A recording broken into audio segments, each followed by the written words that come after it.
现在才5点，天已经黑了，天一黑就想吃晚饭。今天咱们去一家哈尔滨的，也是一个老字号吧，在网上也查不到他们很多的资料。走吧，咱们先去他家看看，走吧。就是这六太居。对，我给你点一个杀猪菜，一个排骨、炒毛饼的小肉段娃娃菜。行。完了在上头，坐楼上。对，坐楼上。他家是一个综合菜馆，就是说以砂锅命名，砂锅小酒馆。但是网评就说他家是一个不正经的砂锅店，因为他家还做很多的外来菜，广东的那边煲仔饭呐、江南菜、熏鸭，他家也有东北的炖肉什么的，他也杀猪菜他也有。我来他家吃饭的话，分2种人，要不就是来吃砂锅和草毛饼，要不就是来喝酒的，比较多一点。也算是一个酒馆吧，所以他家门上写着六太居砂锅酒馆。软，切到了。好，谢谢。这个是咱们要的原味排骨，都提前炖好的，它有个大锅，一直热着，要的时候别人就直接盛上来了，这个比较快。还有像就这个娃娃菜现炒，饼是现烙的，这些杀猪菜什么的都是在底下提前做好的。它这个排骨炖的比较好，这里面是那个板栗吧 ，sorry， 大蒜，大蒜，我以为是板栗了。排骨没有猪的那个猪味儿，我说猪味儿你知道吗？就是那个猪的油泥味儿，有很多处理不好有一股猪的油泥味儿，它这个没有，炖的还很烂，很入味儿，就一直跟那咕噜着，它都是瘦的比较多。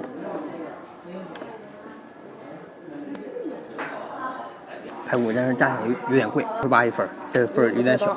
对，这是杀猪菜，咱们尝杀猪菜。它有一个酒精膏，一直在加热着，咕嘟咕嘟，要不然凉了之后它凝住不太好吃。它加热之后一会儿好吃，现在一会儿火又煮上来了，底下一直加热着，你吃太舒服了。这是血肠，咱们蘸的这个叫什么？这是蒜泥吧？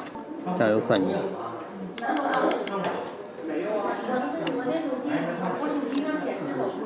很细腻。挺好的，这里面还有小苦肠，小苦肠也可以蘸着吃。但是我觉得整个这个杀猪菜里面最好吃的是这个酸菜，吸收这些血肠还有这些肉汤的汤汁儿更有味儿。肉段娃娃菜甜口，肉段有点像那个溜肉段法是一样的，它只不过是纯肉段里面加了这个娃娃菜还有这个辣椒什么的。酸甜口。不甜口，酸甜口，还挺好吃，挺开胃的。这个就是他们家的特色，豆腐丸子砂锅，尝口汤。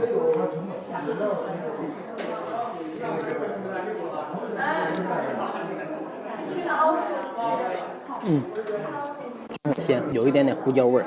它还有白胡椒粉，你不够的话可以加，但是盐很少，因为吊汤的话他们一般都放很少的盐。你如果顾客吃的话，你觉得口味不重的话，你可以加一点盐，但我觉得刚好适合我的口味。我尝他家这丸子，其实不用尝，我在他家昨天的话来踩点我就要了这个砂锅还有这个草毛饼。他这个丸子一口就能吃出来它那个姜啊，还有那个葱什么里脊的那个鲜味，有点像那个山东和安徽交界那一块做的那个白水汆丸子、白丸子那种口感，那个味道都是一样的。这鸡汤还有鸡肉呢。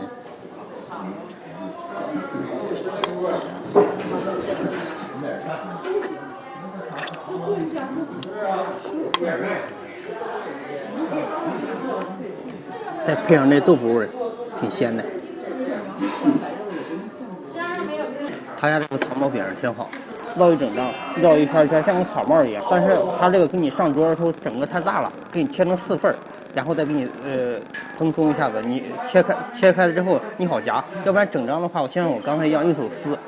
就是我自己和朋友2个人吃饭的话，我可以拿手的话没有问题。但是如果是你要请别人吃饭，你拿手撕都不太好。所以说人家考虑还挺周到。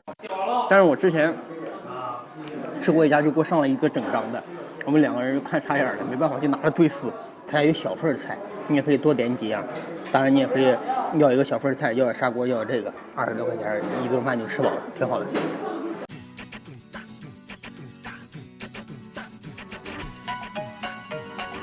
他们家菜的话在东北菜馆里面来说的话，还算可以，也值得一吃。但是我绝对推荐的就是它这个砂锅，特别好吃，还有它这个排骨特别好吃。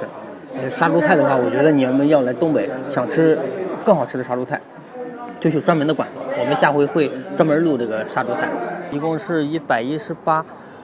我为什么又录个片尾？是因为我想起来了，咱们有网友给我留言说是录一下这些的店面环境，还有门口方不方便停车。